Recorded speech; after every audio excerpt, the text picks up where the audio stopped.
चर्चा में हैं कांग्रेस के नए प्रदेश प्रभारी। आते ही उन्होंने ऐसा बयान दिया कि गठबंधन से लेकर राजनीति में उनकी चर्चा होने लगी। पहले भी चर्चित रहे हैं, नाम काफी सुना सुना सा लगता है। नाम है राजेंद्र पाल गौतम। इस नाम को लेकर बीते लंबे समय से चर्चा थी और इस चर्चा को ज्यादा बढ़ावा तब मिला जब कांग्रेस ने उन्हें उत्तर प्रदेश का प्रभारी बना दिया। तो आज बात करते हैं राजेंद्र पाल गौतम की। राजेंद्र पाल गौतम पहले आम आदमी पार्टी में थे, फिर कांग्रेस की सियासत करने लगे। ये सारा किस्सा हम आपको बताएंगे, लेकिन अभी चर्चा में इसलिए है कि उन्होंने आते से ही बताया कि कांग्रेस जो है वो बड़ी पार्टी है, उसको सम्मान चाहिए। और ये सारा बयान गठबंधन की और सीट शेयरिंग के हिसाब से दिया गया है। जरा आप इसे सुनिए। उनको समझना पड़ेगा कि भारतीय जनता पार्टी किसी केवल एक पार्टी के लिए नहीं, पूरे देश के लिए खतरा है और इस देश के लोकतंत्र को बचाने के लिए तमाम जो संविधान में भरोसा रखने वाले लोग हैं उनको इकट्ठा होकर अब एकजुट होना चाहिए, बीजेपी के खिलाफ एकजुट होना चाहिए। बयान दिया था मुझे ही कि कांग्रेस को आधी सीट चाहिए यूपी में। कल से वो लाइन जो है, देखिए मैं सीधी बात कह रहा हूँ, कांग्रेस राष्ट्रीय पार्टी है। कांग्रेस पार्टी ने आजादी का आंदोलन लड़ा और आज फिर पूरा देश कांग्रेस की तरफ देख रहा है, तो बराबरी और सम्मान तो चाहिए ना। तो वोट बैंक कौन सा है आपके पास? ये समय बताएगा कौन वोट बैंक है।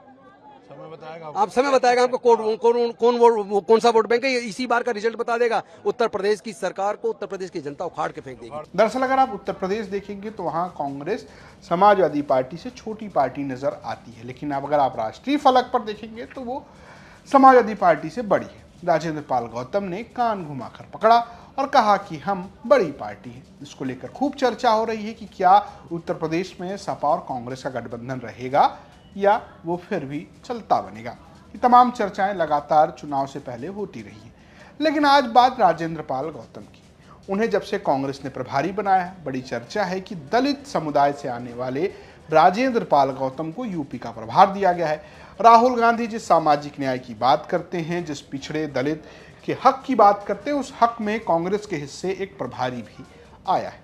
लेकिन ये राजेंद्र पाल गौतम कांग्रेस के अपने नेता नहीं है। वैसे भारत में अब काडर के जरिए नेता आने की जो संभावना है बड़ी कम हो गई है। कौन किस पार्टी में कब शामिल हो जाए इसका कोई भरोसा नहीं है। लेकिन राजेंद्र पाल गौतम जो दिल्ली के रहने वाले हैं, उनकी सियासत आम आदमी पार्टी से जुड़ी है। राजेंद्र पाल गौतम दिल्ली विश्वविद्यालय से LLB की पढ़ाई करने के बाद वकील बने और यहीं से उन्होंने सामाजिक न्याय, दलित हक की बात करते रहे।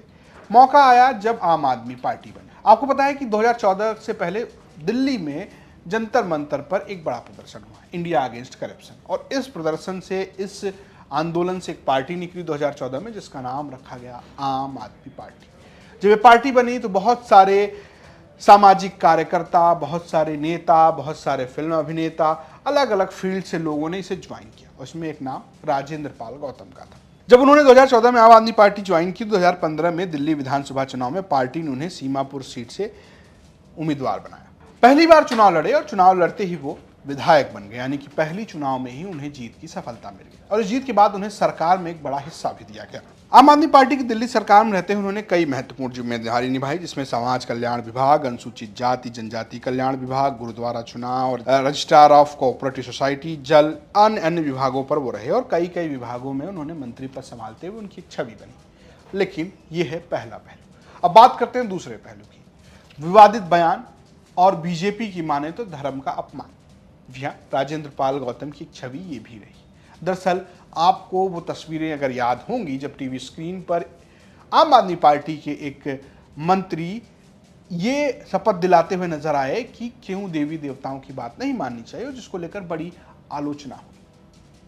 दरअसल राजेंद्र पाल गौतम ने कुछ ऐसे बयान दिए जिसकी चर्चा बहुत रही। अक्टूबर 2022 में एक धार्मिक कार्यक्रम में शामिल होने के बाद राजेंद्र पाल गौतम विवादों में आए। उन पर बीजेपी ने हिंदू देवी देवताओं का अपमान का आरोप लगाया। दरअसल राजेंद्र पाल गौतम का एक वीडियो वायरल हुआ जिसमें वो कह रहे हैं, आप ऐसी चीजों पर भरोसा मत करो जो आपको नुकसान पहुंचाती है। आप एक बताइए, अगर कहीं मंदिर में जाने से हमारे लोगों की हत्या होती है और अगर कहीं मूर्ति छू लेने से हमारे युवाओं की हत्या हो गई, तो आप ऐसी जगहों पर क्यों जाते हो जहां आपका अपमान हो, जहां आपकी बहन बेटियों की इज्जत लूटी जाए, जहां आपका कत्ल कर दिया जाए, जहां आपका अपमान हो वहां जाना बंद कर दीजिए। राजेंद्र पाल गौतम ने कहा कि सारे आरोप जो हैं वो राजनीतिक हैं, वो तो सिर्फ सामाजिक न्याय और उससे जुड़ी भावनाओं की बात कर रहे हैं। ये पहली बार नहीं, इसके बाद एक वीडियो वायरल हुआ जिसमें वो इस तरीके की शपथ दिलाते नजर आए जिसमें देवी देवताओं की पूजा न करने की बात थी। ये धार्मिक आस्था की बात है, सबकी अपनी अपनी बात है, लेकिन भारतीय जनता पार्टी ने इसका भरपूर विरोध किया और इस पर देवी देवताओं का अपमान लगाया। राजेंद्र पाल गौतम ने आम आदमी पार्टी की सियासत छोड़ दी और वो कांग्रेस के साथ हो गए। चर्चा में बीते दिनों में तब भी थे जब वो मायावती के दरवाजे पर पहुंच गए। जी हाँ, उत्तर प्रदेश की सियासत में राजेंद्र पाल गौतम ने एक दिन अपने सहयोगी यानी कांग्रेस पार्टी के सांसद तनुज पुनिया को लेकर मायावती का हालचाल जानने उनके आवास यानी दफ्तर पहुंच गए। दरवाजा खटखटाया, मायावती ने दरवाजा नहीं खोला। कहा यह गया कि ये कोई आम खटखटाहट नहीं थी, बल्कि सपा को संदेश था कि हम मायावती से जुड़ना चाहते हैं, हम बसपा के साथ जाना चाहते हैं। और फिर उन्हें उत्तर प्रदेश का प्रभारी बना दिया गया। हालांकि इस मुलाकात से पार्टी ने खुद को अलग कर लिया था, लेकिन राजेंद्र पाल गौतम ने आते ही सम्मान की बात कही। चर्चा इस बात की है कि एक दलित प्रभारी बनाकर कांग्रेस बसपा को अपने साथ लेना चाहती है। हालांकि राहुल गांधी और अखिलेश यादव की केमिस्ट्री कहती है कि गठबंधन बना रहेगा। गठबंधन सियासत का खेल है और ये कब किधर पलट जाए कोई भरोसा नहीं। हालांकि राजेंद्र पाल गौतम के प्रभारी बनने के बाद चर्चाएं खूब हो रही हैं। ये स्टोरी आपको कैसी लगी हमें कमेंट बॉक्स जरूर बताएं। देखते रहिए यूपी तक। नमस्कार। जब आप टिकट बांटने की बात करते हैं तो ज्यादा वक्त नहीं गुजरा, आप बोलते थे कि पूरे सहारनपुर की 7 की 7 सीटें मैं दूंगा, मैं बांटूंगा और 7 की 7 सीटें मैं कांग्रेस पार्टी को के लिए लड़ाऊंगा। क्या अभी भी उसी स्टैंड पर है? कांग्रेस हाँ। मैं तो अपना इस्तेमाल ही नहीं करता हूं, मैं कांग्रेस इस्तेमाल करता हूं।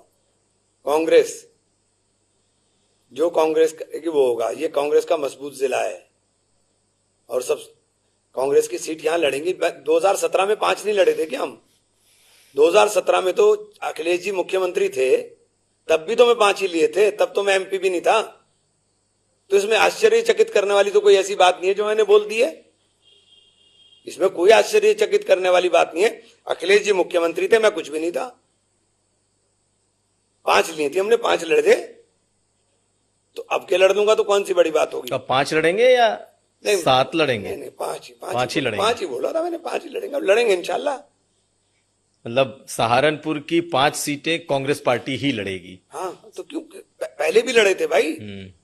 2017 में जब थे तब भी लड़े थे, अब भी लड़ देंगे। उसमें कोई आश्चर्यचकित करने वाली बात थोड़ी है। तो आशु मलिक को इस बार आप जिताने की कोशिश करेंगे? किसको? आशु मलिक को।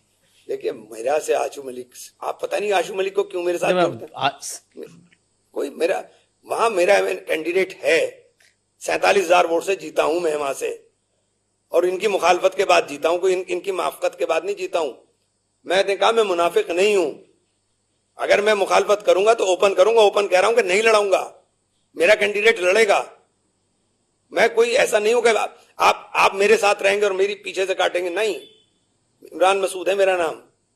मैं किसी की मुखालफत पीछे नहीं करता हूं। मुझे जो करना है फ्रंट पे करूंगा, पीछे कुछ भी नहीं करूंगा। तो इस बार आप क्या करेंगे? मेरा कैंडिडेट लड़ेंगे, 5 लड़ेंगे ना, कहता हूं मैंने, 5 लड़ेंगे मेरे। और कोई आश्चर्यचकित करने वाली बात नहीं। पिछली बार भी लड़े थे 2017 में भी, अब के भी लड़ेंगे। इसमें कोई ऐसा वो नहीं है।